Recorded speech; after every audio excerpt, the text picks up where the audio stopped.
Toca Livros apresenta o Manual de Persuasão do FBI.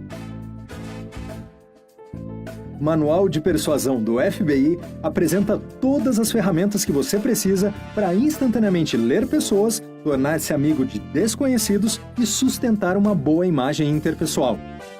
Como agente especial do FBI no programa de análise comportamental, Dr. Jack Schafer desenvolveu estratégias e abordagens dinâmicas para analisar terroristas e detectar quando um suspeito está mentindo. Sua experiência no campo de batalha foi compilada e adaptada neste audiolivro de forma que o ouvinte conhecerá técnicas para vencer uma importante guerra do dia a dia: atrair a confiança das pessoas. Aqui, ele decifra o código que possibilita causar uma ótima primeira impressão, formar relações duradouras e entender o comportamento dos outros para descobrir aquilo que realmente pensam sobre você. Com dicas e técnicas que possuem a chave para tomar o controle de suas comunicações, interações e relações, Manual de Persuasão do FBI mostra como você pode analisar as pessoas e motivá-las a gostarem de você, seja por um momento ou pela vida inteira. De Jack Schafer e Marvin Carlins. Narrado por Gabriel Taco. Editora Universo dos Livros. Você acabou de ouvir o trailer. Ouça agora o começo deste audiolivro. O botão curtir. Como conquistar as pessoas. Quando você ouve FBI, provavelmente não pensa em Bureau de Investigação Amigável, Friendly Bureau of Investigation. Mas os meus 20 anos como agente especializado em análise de comportamento incrementaram minha habilidade de ler rapidamente as pessoas e me deram um entendimento único da natureza humana e seu comportamento. E meu trabalho, que envolvia desde convencer alguém a espionar o próprio país até identificar criminosos e conseguir uma confissão, permitiu que eu desenvolvesse muitos métodos incrivelmente poderosos para fazer as pessoas confiarem em mim. Muitas vezes sem precisar dizer qualquer palavra. Em meu posto de analista de comportamento para o Programa de Análise Comportamental do FBI, desenvolvi estratégias para recrutar espiões e transformar inimigos em amigos. Em outras palavras, desenvolvi habilidades e técnicas específicas que poderiam transformar um inimigo dos Estados Unidos em amigo disposto a se tornar um espião para a América. Minha profissão poderia ser resumida a fazer as pessoas gostarem de mim. Meu trabalho com Vladimir ilustra bem esse ponto. Mudei os nomes e características daqueles que citarei e criei alguns modelos genéricos para ilustrar o que meu trabalho me revelou. Vladimir havia entrado ilegalmente nos Estados Unidos para espionar. Fora apanhado com documentos secretos da defesa. Como agente especial do FBI, fui indicado para interrogar Vladimir. Em nosso primeiro encontro, ele jurou nunca falar comigo sob qualquer circunstância. Então comecei o processo de combater sua rebeldia simplesmente sentando em frente a ele e lendo o jornal. Em intervalos cuidadosamente planejados, eu deliberadamente dobrava o jornal e saía sem dizer nenhuma palavra. Dia após dia e semana após semana, eu me sentava diante dele e lia o jornal enquanto Vladimir permanecia mudo, algemado à mesa. Finalmente, ele perguntou por que eu continuava aparecendo diariamente para vê-lo. Dobrei o jornal, olhei para ele e disse: "Porque quero conversar com você." Imediatamente recostei na cadeira e voltei para o jornal, ignorando Vladimir. Após um tempo, levantei-me e fui embora sem dizer mais nada. No dia seguinte, Vladimir perguntou outra vez por que eu aparecia todos os dias e lia o jornal. Voltei a dizer que fazia isso porque queria conversar com ele. Então sentei e abri o jornal. Alguns minutos depois, Vladimir disse: "Quero falar." Baixei o jornal e disse: "Vladimir, você tem certeza que quer conversar? Quando nos encontramos pela primeira vez, você disse que nunca falaria comigo." Vladimir respondeu: "Quero conversar com você, mas não sobre espionagem." Concordei com a condição, mas acrescentei: Você me avisará quando estiver pronto para falar sobre suas atividades como espião, não é? Vladimir concordou. Nos meses seguintes, conversamos sobre tudo, exceto espionagem. Então, certo dia, Vladimir anunciou: estou pronto para falar sobre o que eu fiz. Foi então que finalmente conversamos detalhadamente sobre suas atividades. Vladimir falou livre e honestamente, não porque foi forçado a isso, mas porque gostava de mim e me considerava um amigo. As técnicas de interrogatório que usei com Vladimir podem, à primeira vista, fazer pouco sentido. Mas tudo o que fiz foi cuidadosamente orquestrado para alcançar a eventual confissão e a cooperação do espião. Neste livro, revelarei os segredos de como conquistei Vladimir e como, usando as mesmas técnicas, é possível fazer qualquer pessoa gostar de você por um momento ou pela vida inteira. Posso fazer isso porque as habilidades sociais que desenvolvi para conquistar e recrutar espiões são igualmente eficazes para desenvolver amizades bem-sucedidas em casa, no trabalho ou em qualquer outro lugar onde haja interações pessoais.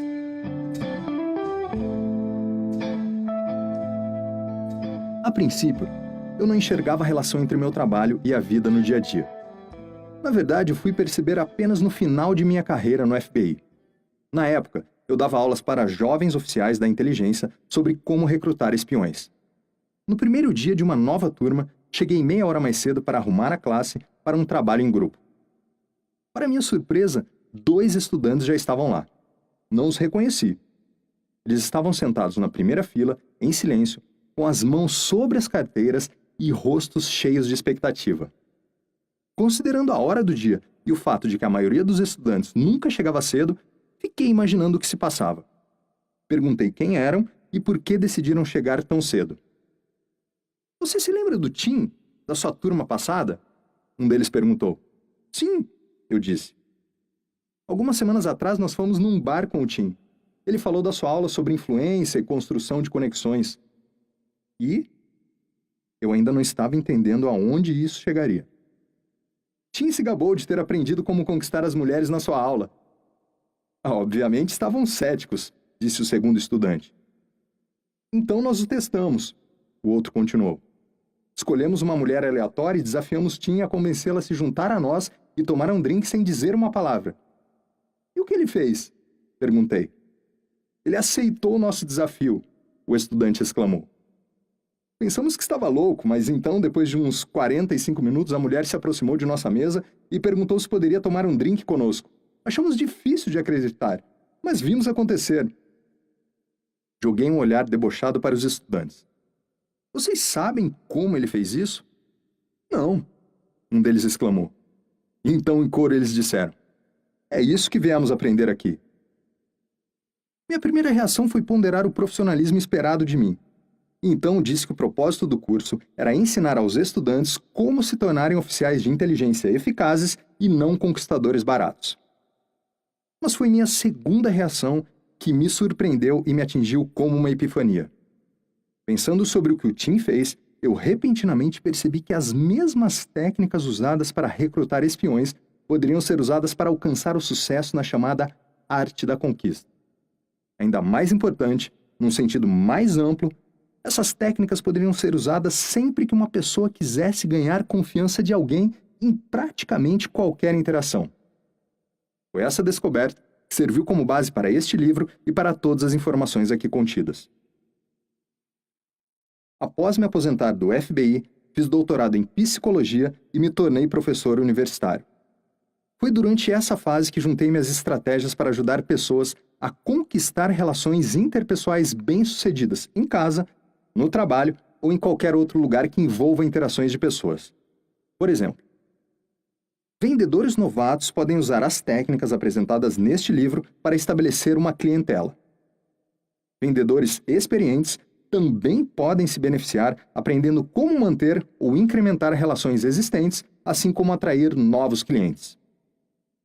Todos os tipos de funcionários, de qualquer nível, desde gerentes de empresas em Wall Street até garçons em restaurantes, podem usar táticas para interagir melhor com seus supervisores, colegas, subordinados e clientes. Os pais podem usar as estratégias para reparar, estreitar e reforçar as relações com seus filhos. Consumidores podem usar as informações para conseguir melhores serviços, acordos e atenção personalizada. E é claro, pessoas buscando amizades ou relações amorosas podem usar suas habilidades nessa experiência de natureza tão difícil e que se tornou ainda mais desafiadora em nossa sociedade digital. Este é um livro para qualquer pessoa que busca novas amizades, que quer manter ou melhorar relacionamentos existentes, que procura deixar encontros breves mais agradáveis ou que busca conquistar melhores gorjetas ou aumentos. Conquistando o desafio da amizade.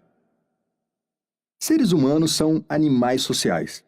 Como espécie, somos programados para buscar outros semelhantes. Esse desejo está arraigado em nossa origem primitiva, quando a união melhorava nossas chances de subir na cadeia alimentar ao sair de nossa caverna e lutar pela sobrevivência num mundo hostil e implacável. Portanto, poderíamos assumir que fazer amizade seria algo fácil, até mesmo automático para nós. Infelizmente, não é assim. Após várias pesquisas e estudos, um número crescente de pessoas afirma sentir isolamento e incapacidade de desenvolver relações duradouras simples, muito menos as significativas. Esse problema piorou com a introdução das mídias sociais, que nos distancia ainda mais da interação social cara a cara. Lidar com pessoas, particularmente com indivíduos que você não conhece, pode ser uma experiência desafiadora e até mesmo assustadora. Seja você homem ou mulher, não importa. O medo está lá. Medo do constrangimento, da rejeição, medo de ofender, de causar má impressão e até mesmo de ser usado ou explorado. A boa notícia é que os relacionamentos não precisam ser um convite ao desastre. Se você tem dificuldade em fazer amizades ou apenas quer melhorar aquelas que já possui, não se sinta mal. Você não está sozinho e a situação não é desesperadora. Este livro foi feito para aliviar suas preocupações sobre interagir com outros no trabalho, com estranhos ou com pessoas amadas. As técnicas apresentadas aqui lhe darão a melhor chance possível, ancoradas nas últimas evidências científicas, para fazer as pessoas gostarem de você sem que precise dizer uma palavra. É claro, eventualmente você precisará falar com as pessoas. Palavras exprimem as sensações iniciais de boa vontade em amizades e, em alguns casos, relações para a vida inteira. Este livro apresenta tanto as dicas não verbais como os comandos verbais que podem fazer qualquer um gostar de você instantaneamente. Relações pessoais gratificantes estão ao seu alcance. Não é questão de sorte ou achismos. É resultado do uso de conhecimento científico comprovado e de técnicas sobre como lidar com outros indivíduos. A oportunidade de fazer amigos está a apenas 3 passos de distância. Você deve estar disposto a aprender e a dominar as técnicas presentes neste livro. As técnicas são semelhantes às ferramentas usadas por trabalhadores numa construção. O segredo é deixá-las fazerem o trabalho. Quando eu era jovem, usava rotineiramente uma serra para cortar madeira. Um dia meu pai me deixou usar sua recém-comprada serra elétrica. Apanhei a serra e comecei a cortar um pedaço de madeira. Apliquei a mesma pressão que eu usava sempre com outra serra. Meu pai tocou no meu ombro e disse para aliviar a pressão e deixar a serra fazer o trabalho. As técnicas neste livro são baseadas num princípio semelhante. Simplesmente aplique as técnicas e relaxe. Seja você mesmo e deixe as técnicas fazerem o trabalho. Você ficará surpreso com os resultados. Você deve realmente usar esse conhecimento ao lidar com as pessoas em sua vida cotidiana. Saber a melhor maneira de fazer algo é ótimo, mas apenas quando você realmente usa o que aprendeu. Lembre-se, conhecimento sem ação é conhecimento desperdiçado. Você precisa praticar constantemente o que aprendeu. Habilidades sociais são como qualquer outra habilidade. Quanto mais você as usa, melhor ficam. Quanto menos usar, mais rápido você as perde. Se você está disposto a dar esses 3 passos, descobrirá que fazer amigos se torna tão automático quanto respirar. A popularidade está ao seu alcance. Para aumentá-la, apenas utilize as informações que aprenderá nas páginas seguintes. Capítulo 1. A fórmula da amizade. Aprendi que as pessoas se esquecerão daquilo que você disse, esquecerão daquilo que você fez, mas nunca esquecerão da maneira como você as fez sentir.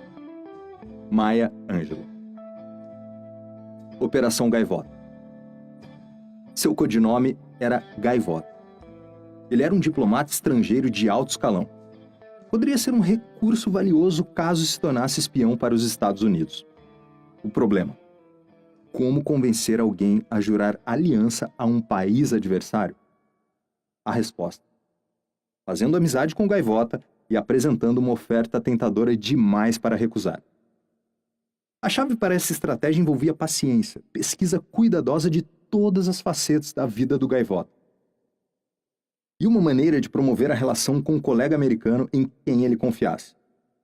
Uma investigação sobre o Gaivota revelou que sua promoção fora rejeitada várias vezes e alguém o ouvira dizer que ele gostava de viver na América e consideraria se aposentar no país se isso fosse possível.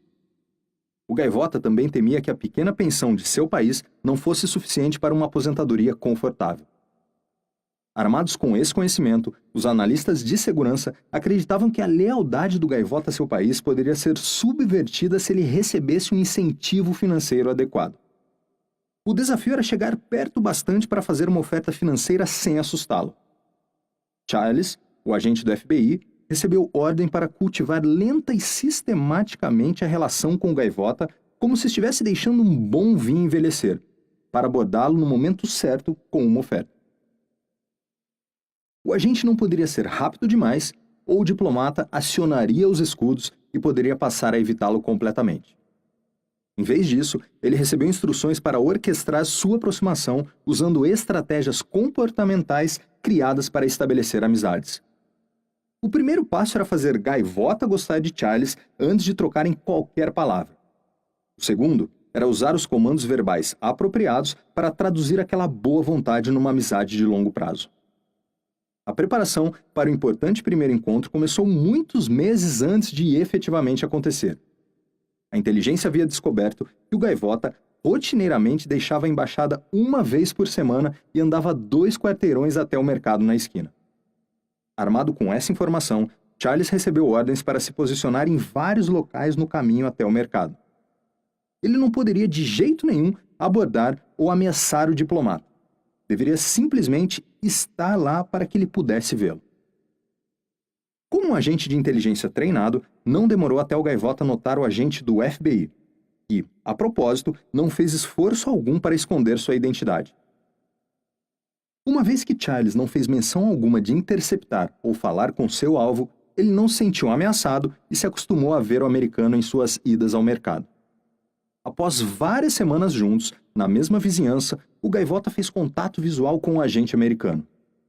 Charles acenou com a cabeça, reconhecendo sua presença, mas não mostrou interesse além disso. Mais semanas se passaram e, enquanto isso, Charles incrementava a interação não verbal entre ambos, aumentando o contato visual, elevando as sobrancelhas, inclinando a cabeça e erguendo o queixo. Todos códigos não verbais que os cientistas descobriram ser interpretados pelo cérebro como sinais amistosos. 2 meses se passaram antes de Charles dar o próximo passo. Ele seguiu Gaivota até o mercado, mas manteve distância. A cada nova ida ao mercado, Charles continuou entrando também no estabelecimento, ainda mantendo distância, mas aumentando o número de vezes em que cruzava com o diplomata nos corredores e aumentando a duração do contato visual. Notou que o Gaivota levava uma lata de ervilhas a cada compra. Com essa nova informação, o Charles esperou mais algumas semanas e então, em certa ocasião, seguiu o Gaivota para dentro do mercado, como de costume, mas dessa vez com o objetivo de se apresentar. Quando ele foi apanhar a lata de ervilhas, Charles apanhou a lata ao lado, virou e disse: "Olá, meu nome é Charles, eu sou um agente especial do FBI." O Gaivota sorriu e disse: "Foi o que eu pensei." A partir desse encontro inócuo, os dois desenvolveram uma amizade próxima. O Gaivota finalmente concordou em ajudar seu novo amigo do FBI, passando regularmente informações secretas. Um observador casual, assistindo à lenta aproximação que durou vários meses, poderia se perguntar por que demorou tanto para o primeiro diálogo acontecer. não foi por acidente. Na verdade, todo o recrutamento foi uma cuidadosa operação psicológica criada para estabelecer um elo de amizade entre dois homens que, sob circunstâncias normais, nunca contemplariam uma relação assim. Como membro do Programa de Análise Comportamental do FBI, fui destacado junto a meus colegas para orquestrar o cenário de recrutamento do Gaivota. Nosso objetivo era fazer o diplomata se sentir confortável bastante com o nosso agente do FBI para que uma reunião pudesse acontecer e, se tivéssemos sorte, mais reuniões acontecessem caso Charles conseguisse causar uma boa impressão. Nossa missão era mais difícil que o normal, porque o Gaivota era um oficial de inteligência altamente treinado que constantemente ficaria em alerta com qualquer pessoa que despertasse suspeita, o que o faria evitar tal pessoa a todo custo. Para que Charles fosse bem-sucedido no encontro cara a cara, o diplomata precisaria estar psicologicamente confortável com seu colega americano. E para isso acontecer, Charles precisaria dar passos específicos que, no fim das contas, tiveram sucesso. Os passos que Charles precisou seguir para ganhar a confiança do Gaivota são os mesmos que você deve tomar para desenvolver amizades de curto ou longo prazo. Usando o caso do Gaivota como pano de fundo, vamos examinar os passos que Charles completou para recrutar seu alvo usando a fórmula da amizade. A fórmula da amizade. A fórmula da amizade consiste em 4 blocos básicos: proximidade, frequência, duração e intensidade. Estes 4 elementos podem ser expressos usando a seguinte fórmula matemática: amizade igual a proximidade mais frequência mais duração mais intensidade. Proximidade é a distância entre você e o outro indivíduo e sua exposição a esse indivíduo com o passar do tempo. No caso do Gaivota, Charles não andou simplesmente até o diplomata e se apresentou. Esse comportamento resultaria em Gaivota deixando rapidamente a cena. As condições do caso requeriam uma abordagem mais calculada que permitisse tempo para ele acostumar-se com Charles e não enxergá-lo como ameaça. Para alcançar esse objetivo, o fato da proximidade foi empregado.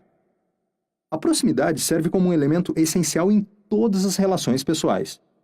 Estar presente no mesmo espaço do seu alvo é algo crucial para o desenvolvimento de uma relação pessoal. A proximidade condiciona seu alvo a gostar de você e promove uma atração mútua. Pessoas que compartilham um espaço físico são mais propensas a se tornarem mutuamente atraídas, mesmo quando não há troca de palavras. A chave para o poder da proximidade é que ela aconteça em ambiente não ameaçador. Se a pessoa se sente ameaçada por alguém que está perto demais, aciona os escudos e toma ação evasiva para se afastar. No cenário do Gaivota, Charles estava próximo do alvo, mas manteve distância para não ser percebido como um perigo em potencial, consequentemente acionando a resposta lutar ou fugir. Frequência é o número de contatos que você tem com outro indivíduo. Duração é a quantidade de tempo que se passa com outro indivíduo. Com o passar do tempo, Charles empregou o segundo e o terceiro fatores de amizade: frequência e duração. Ele fez isso ao se posicionar na rota do mercado de um jeito que aumentava o número de vezes, frequência, que o diplomata ouvia. Após vários meses, acrescentou a duração ao passar períodos mais longos próximo dele.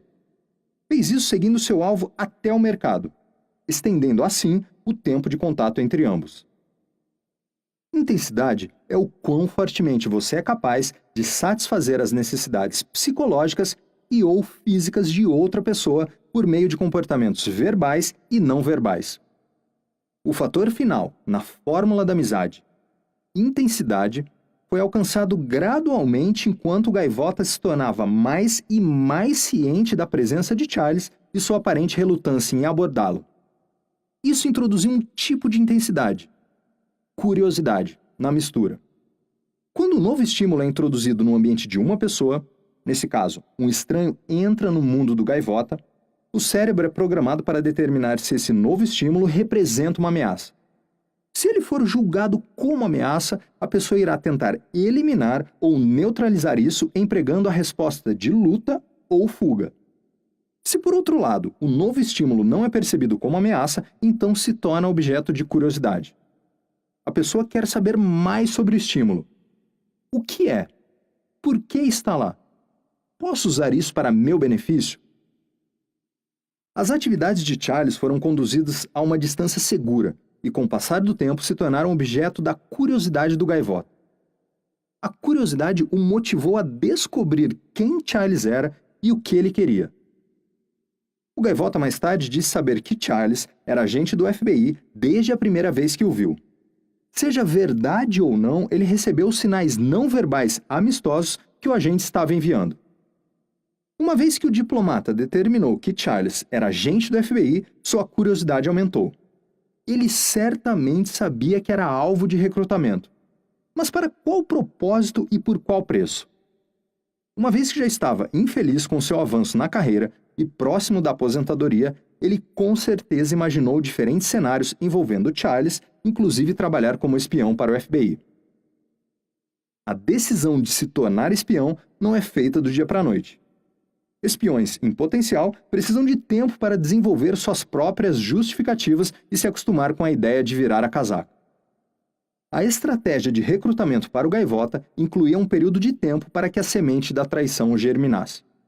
Sua imaginação providenciou os nutrientes necessários para a ideia amadurecer e se desenvolver. Esse período de latência também deu tempo para que o gaivota convencesse sua esposa a se juntar a ele. Enquanto Charles se aproximava fisicamente, o diplomata não o enxergava como uma ameaça iminente, mas como um símbolo de esperança, uma vida melhor nos anos vindouros. Assim que o gaivota decidiu ajudar o FBI, precisou esperar que Charles o abordasse. Ele contou mais tarde que a espera foi excruciante. Sua curiosidade chegou ao ápice. Por que o agente americano não dá sua cartada? De fato, a segunda coisa que disse Charles quando ele finalmente se apresentou foi: por que demorou tanto? Frequência e duração. Duração possui uma qualidade única. Quanto mais tempo você passa com uma pessoa, mais influência se tem sobre seus pensamentos e ações. Mentores que passam muito tempo com seus alunos exercem uma influência positiva sobre eles. Pessoas que possuem intenções menos honráveis podem influenciar negativamente aqueles com quem passam seu tempo. O melhor exemplo do poder da duração pode ser visto entre pais e filhos. Quanto mais tempo os pais passam com seus filhos, maior a chance de influenciá-los. Se esse tempo é pequeno, os filhos tendem a passar mais tempo com seus amigos, incluindo, em casos extremos, membros de gangues.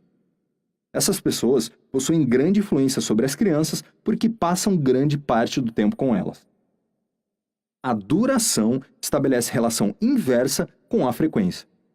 Se você frequentemente encontra um amigo, então a duração do encontro será mais curta. Por outro lado, se não encontra seu amigo com frequência, a duração da visita tipicamente aumentará bastante. Por exemplo, se você encontra um amigo todos os dias, a duração das visitas pode ser baixa porque você pode se atualizar com os eventos à medida que eles acontecem. No entanto, se você apenas encontra seu amigo 2 vezes ao ano, a duração das visitas será maior. Pense numa ocasião em que você jantou num restaurante com um amigo que não via há muito tempo. Vocês provavelmente passaram várias horas atualizando os eventos de suas vidas. A duração do mesmo jantar seria consideravelmente menor se você encontrasse um amigo com regularidade. Por outro lado, em relações amorosas, frequência e duração são muito altas porque casais, principalmente os recém-formados, querem passar o máximo de tempo juntos. A intensidade da relação também será alta. Autoavaliação da relação. Pense sobre o começo de alguma relação sua, atual ou do passado. Você agora deve ser capaz de enxergar que ela se desenvolveu de acordo com os elementos da fórmula da amizade. A fórmula também pode ser usada para identificar as partes de uma relação que precisam de melhorias. Por exemplo, se um casal sente que seu casamento de vários anos está se deteriorando, mas não sabe como consertá-lo, sua relação pode ser autoavaliada olhando para a interação de cada elemento da fórmula da amizade. O primeiro elemento a avaliar é a proximidade.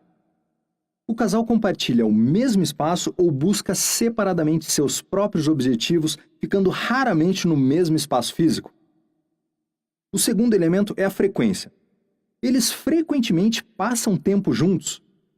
O terceiro elemento é a duração. Quanto tempo eles passam juntos quando se encontram? O quarto elemento é a intensidade, a cola que mantém as relações inteiras. O casal pode ter proximidade, frequência e duração, mas pouca intensidade. Um exemplo dessa combinação é um casal que passa muito tempo em casa assistindo a televisão juntos, mas não interage com nenhuma emoção. Eles poderiam sair mais à noite para reavivar os sentimentos que possuíam um pelo outro quando se conheceram.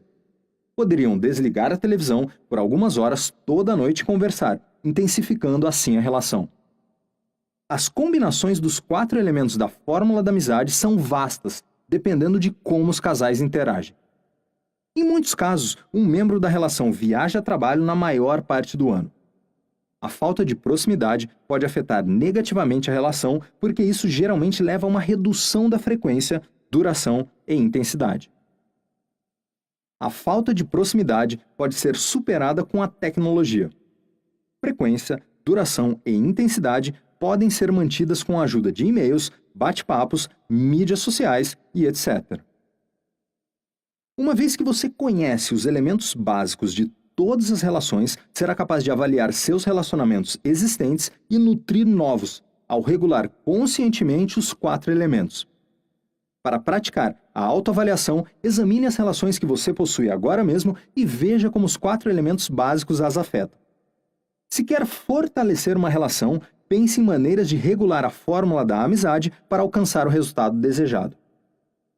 Você também pode se retirar de relações indesejadas ao lentamente diminuir cada um dos elementos básicos da fórmula da amizade. Essa diminuição gradual irá afastar a pessoa indesejada sem ferir seus sentimentos e sem parecer uma ruptura abrupta na relação. Na maioria dos casos, a pessoa indesejada irá naturalmente chegar à conclusão de que a relação não é mais viável e irá procurar novas interações mais gratificantes. Recrutando espiões usando um parceiro silencioso. Imagine que você é um cientista, com autorização para assuntos secretos, trabalhando como contratado para o Departamento de Defesa. Certo dia, aparentemente do nada, você recebe um telefonema de um oficial do governo da embaixada chinesa.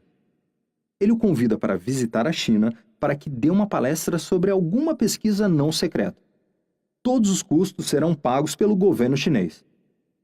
Você informa seu superior sobre o convite e ele responde autorizando a palestra na China, desde que não discuta informações secretas.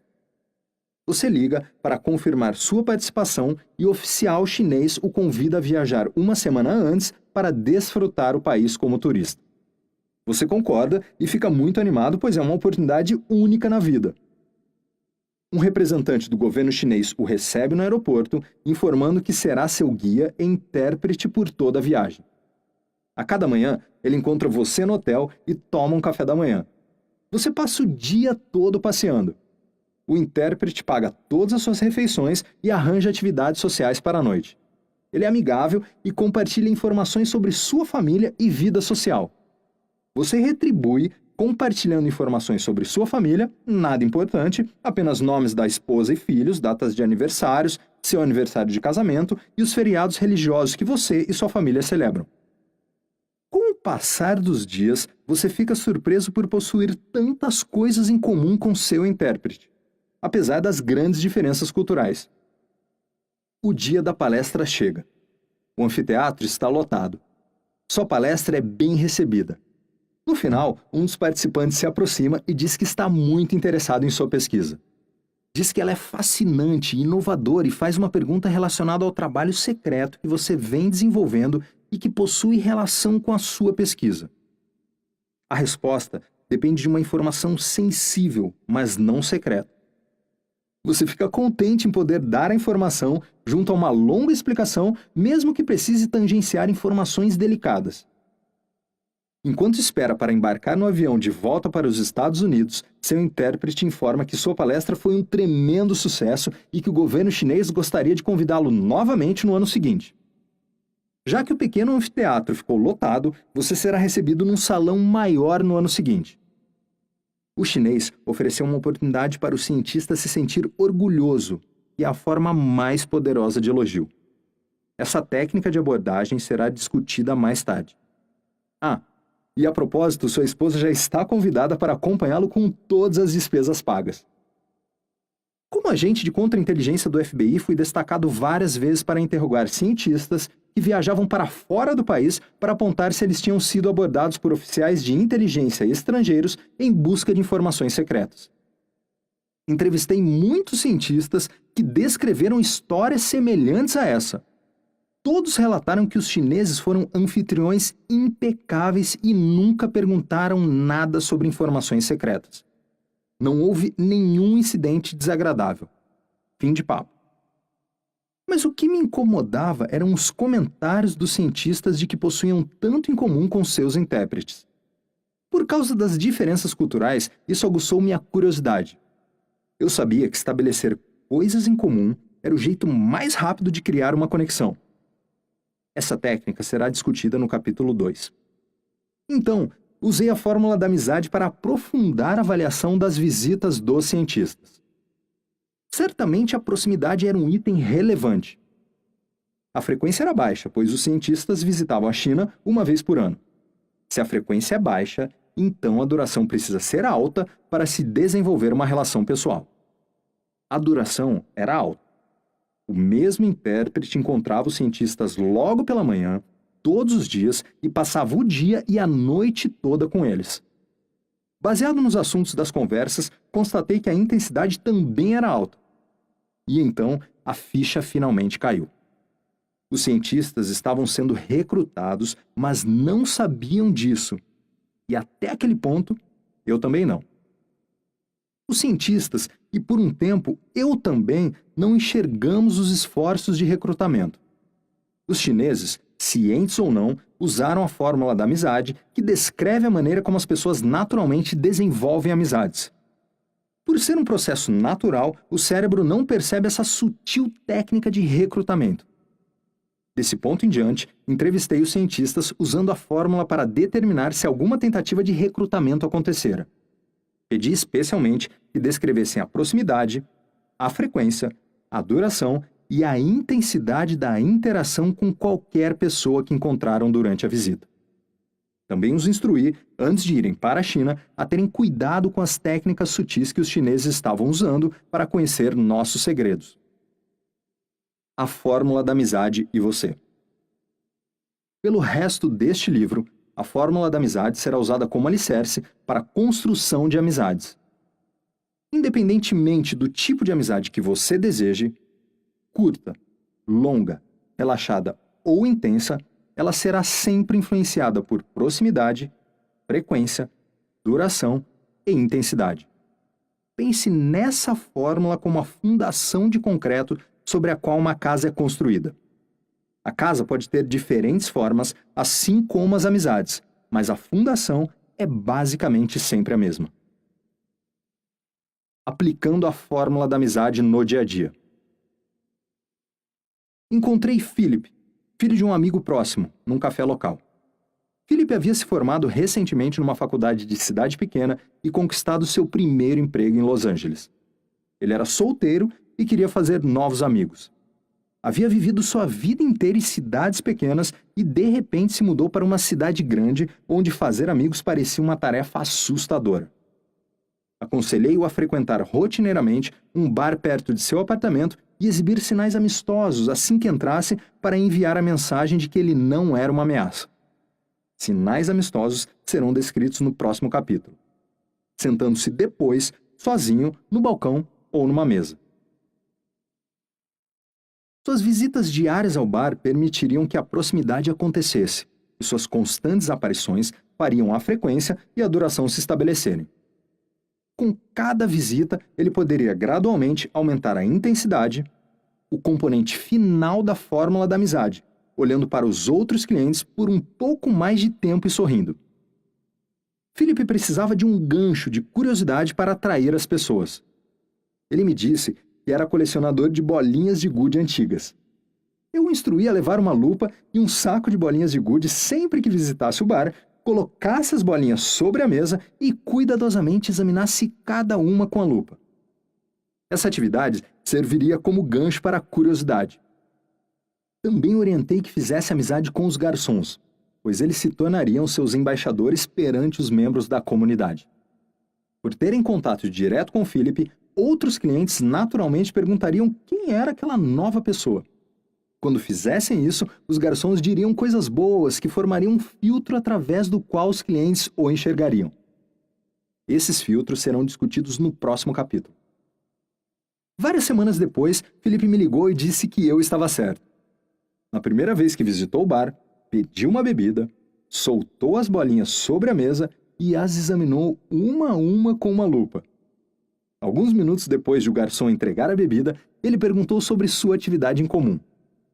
Philip contou sobre sua coleção e mostrou as diferenças de tamanho, cor e textura de cada bolinha. Após várias visitas ao bar, Philip e o garçom se tornaram mais familiarizados um com o outro. O garçom gostou de Philip e o apresentou a várias pessoas que obviamente pareciam interessadas em seu hobby. As bolinhas serviram como iniciadoras de conversas e facilitaram a transição para outros assuntos. A fórmula da amizade parece mágica, mas não é. Ela apenas espelha a maneira como as pessoas normalmente estabelecem relações. Saber os elementos básicos facilita construir amizades. Como Vladimir foi influenciado pela fórmula da amizade. Lembre-se que Vladimir havia inicialmente jurado nunca falar comigo. A primeira coisa que fiz foi estabelecer proximidade. Todos os dias eu me sentava com ele e lia o jornal sem dizer nenhuma palavra, praticamente ignorando. A atividade silenciosa estabelecia proximidade, porém, mais importante, não consistia em uma ameaça. Assim que Vladimir determinou que eu não era uma ameaça, ele ficou curioso. Por que esse agente vem aqui todos os dias? Qual é o seu propósito? Por que ele não me diz nada? Minhas visitas diárias e leitura silenciosa serviram como uma isca para a sua curiosidade. Sobrecarregado, Vladimir quebrou seu silêncio e deu o primeiro passo para estabelecer contato. Falar comigo já não era mais minha ideia. Agora era ideia dele, que tinha tomado a iniciativa. Mesmo então, não comecei a falar imediatamente. Em vez disso, lembrei-o de seu juramento. Além da fórmula da amizade, isso introduziu 2 princípios psicológicos que serão discutidos mais tarde nesse livro.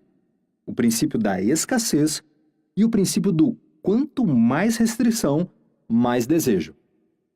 Resumindo, não me abri prontamente para Vladimir, o que aumentou sua curiosidade, causando um incremento em sua motivação para falar. Assim que ele abriu seu espaço pessoal e psicológico para mim, pude usar as técnicas de construção de conexão discutidas neste livro para trazê-lo ao ponto onde ele voluntariamente me entregou as informações. Para usar eficazmente a fórmula da amizade, você deve ter em mente que tipo de relação está querendo estabelecer e o tempo que será necessário passar com a pessoa do seu interesse. Obviamente, a fórmula não terá um grande papel se você apenas encontrar essa pessoa uma vez ou esporadicamente. Para ilustrar, digamos que você está em Cleveland, Ohio, para uma conferência de um dia e encontra uma mulher ou homem particularmente atraente. Você escolhe e quer passar a noite com ele ou ela. Ao passar um sinal amistoso, ele não é recíproco. Na verdade, a pessoa aciona os escudos. Nesse momento, você não chegará a lugar algum com esse indivíduo, ao menos não no mesmo dia. Mas de acordo com a fórmula da amizade, se você acabar se mudando para Cleveland, pode conseguir conquistar essa pessoa usando proximidade, frequência, duração e intensidade para desenvolver uma relação. O espectro da amizade: amigo, estranho, inimigo. Quando 2 pessoas se encontram pela primeira vez, assumindo que nenhuma delas sabe nada sobre a outra, elas são estranhas. Imagine-se andando pela rua numa cidade onde você não conhece ninguém e as pessoas andam em direção a seus destinos. Ou imagine isso num bar, restaurante ou outro local público onde você está entre dezenas de pessoas desconhecidas. Nesses casos, você está na zona dos estranhos, no espectro da amizade. Você é um estranho para as pessoas ao seu redor, assim como elas são estranhas para você. A maioria das interações humanas permanece na zona dos estranhos. Nós dificilmente notamos as centenas, talvez milhares de interações pessoais que experimentamos em nossa vida diária. Mesmo assim, às vezes um estranho faz algo que nos chama a atenção, então nos tornamos cientes desse indivíduo. Não precisa ser algo óbvio. De fato, num primeiro momento podemos nem mesmo entender por que uma pessoa em particular chamou nossa atenção. O que faz um estranho repentinamente se destacar e se tornar um ponto de interesse? Esse estranho foi pego, na falta de um termo melhor, no scanner territorial do seu cérebro. Cientistas descobriram que no cotidiano nossos sentidos estão constantemente enviando mensagens ao cérebro que, por sua vez, processa a informação para avaliar, entre outras coisas, se algum indivíduo em nosso campo visual pode ser ignorado, merece ser abordado ou é alguém a ser evitado. Esse processo é automático ou programado em nosso cérebro e é baseado em sua capacidade de interpretar comportamentos específicos verbais ou não verbais como amistosos, neutros ou inimigos. A função do scanner territorial pode ser descrita usando a seguinte analogia. Uma mulher está caminhando numa praia. Enquanto anda, ela segura um detector de metal à sua frente, oscilando para a esquerda e para a direita. A maior parte de sua andança não é interrompida. O detector de metal não pegou nada de interessante debaixo da areia. Mas de vez em quando a máquina soa um bip e a mulher se detém naquele lugar para cavar e descobrir o que está enterrado ali. O que ela encontra pode ser um tesouro, um relógio caro ou uma moeda valiosa. Ou pode ser lixo, uma lata descartada ou um pedaço de alumínio. Se ela for extremamente azarada, pode ser uma mina esquecida esperando para ser detonada. Seu cérebro é como o detector de metal, constantemente avaliando seu ambiente, buscando sinais que indiquem coisas que você deveria abordar ou evitar ou que são irrelevantes e podem ser ignoradas. Cientistas comportamentais passaram décadas descobrindo, catalogando e descrevendo os tipos de comportamento humano que o cérebro interpreta como sinais amistosos ou inimigos.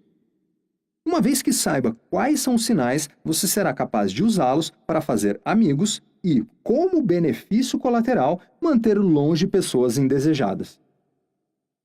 Sinais para alugar, financiar ou de não estar vendo. Uma de minhas estudantes relatou à classe que havia notado sinais não verbais interessantes em seu bar local. Frequentemente observava que os homens em relações exclusivas enviavam sinais diferentes dos homens em relações comprometidas, mas abertas a casos extraconjugais.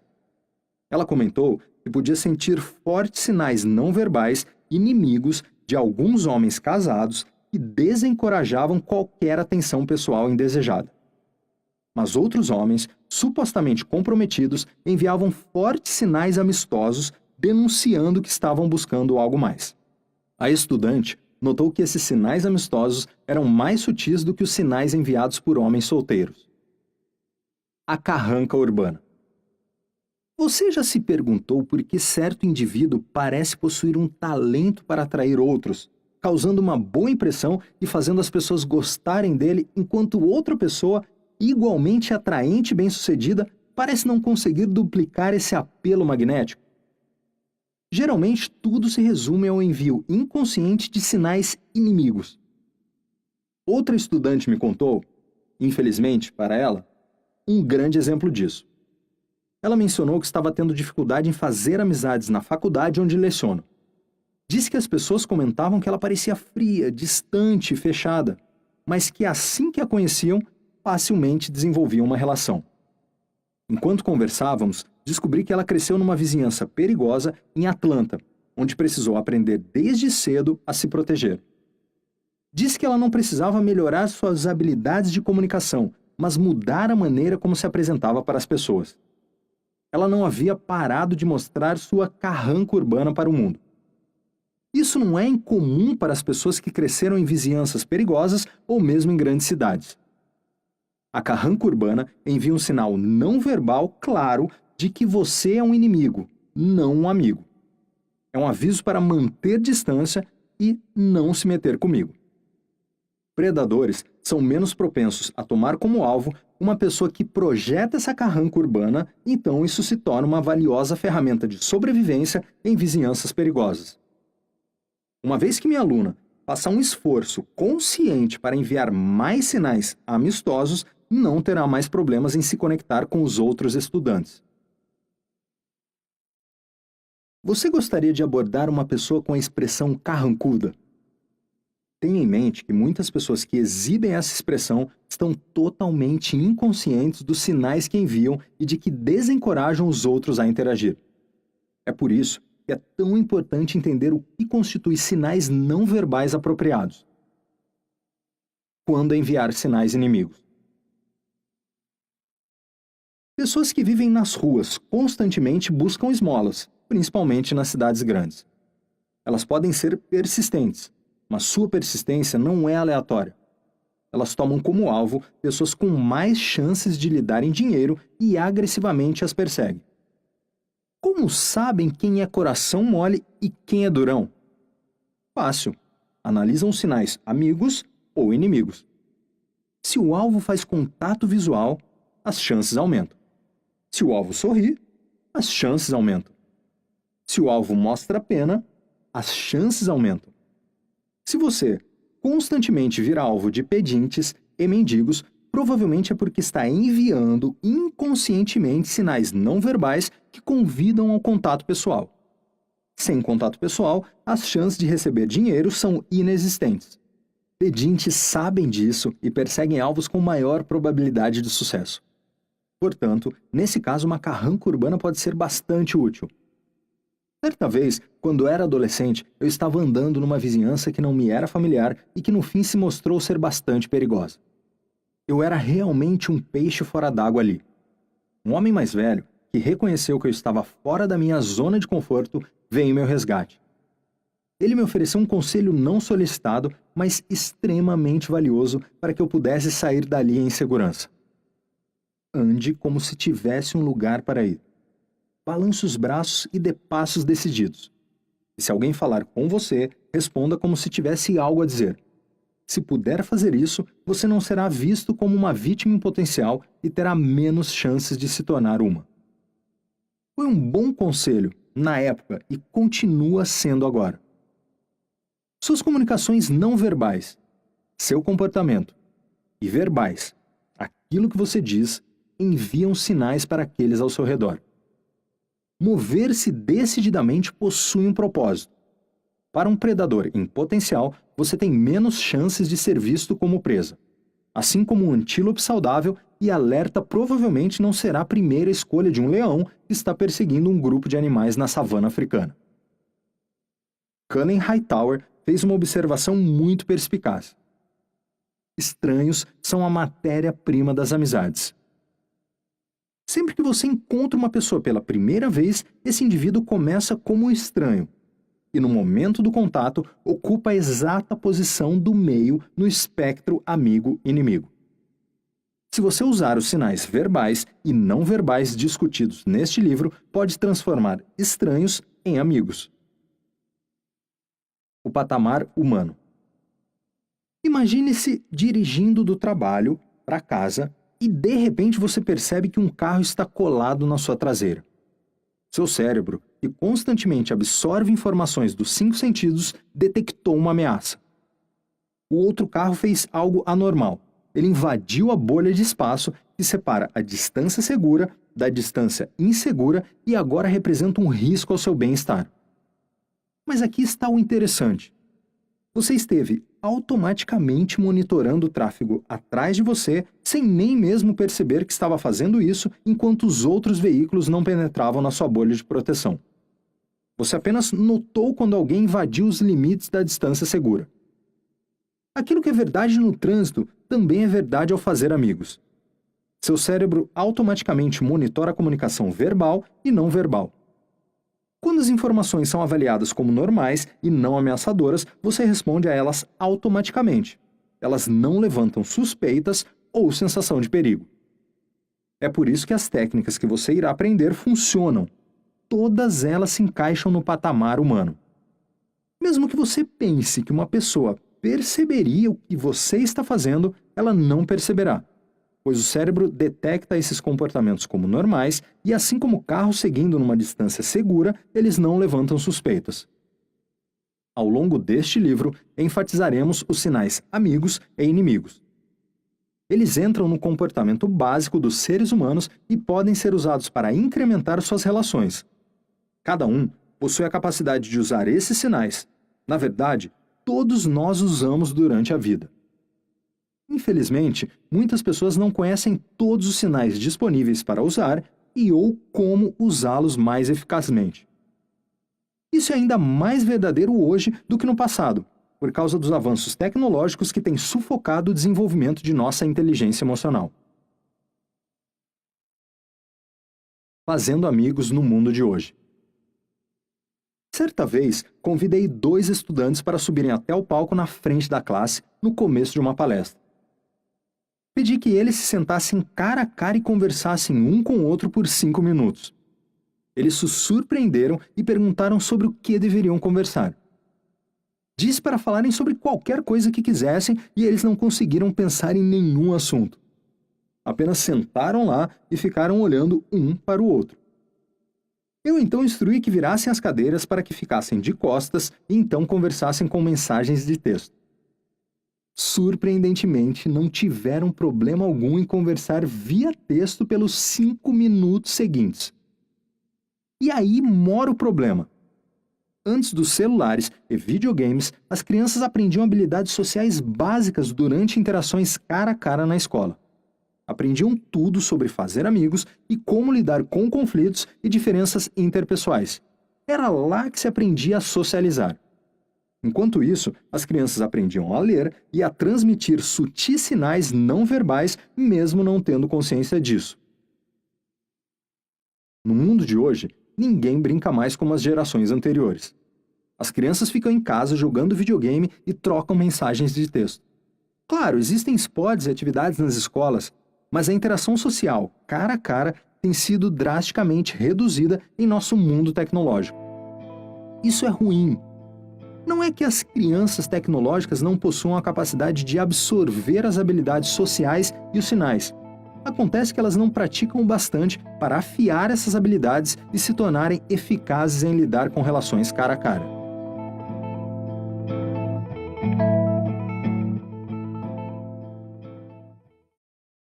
Bem-vindo ao Toca Livros! Baixe o aplicativo e termine essa história conosco!